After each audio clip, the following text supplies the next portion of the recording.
Welcome to Kenton's videos. Enjoy the video. You start by making sure you're signed in as an administrator. This gives you permission to change system radios. Open Settings, go to Network and Internet, and tap Airplane Mode so the toggle is visible. Once done, also open the Action Center with Win plus A to confirm the Quick Action tile state. Make sure Wi-Fi and Bluetooth toggles are present. If the Airplane Mode tile is stuck, you're ready to move to device-level fixes that remove the persistent Airplane Mode state. You'll now work in Device Manager to remove the offending radio device. Open Device Manager with Win plus X and expand network adapters and system devices. Look for any entries named Airplane Mode, Radio Management, or Virtual Wi-Fi adapters.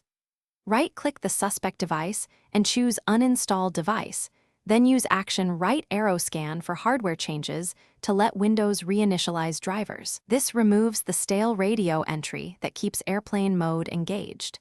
Make sure to update the driver afterward so radios function normally once reinstalled. Finish by restarting the PC so device changes take effect. After reboot, confirm settings Right Arrow Network and Internet Right Arrow Airplane Mode shows off.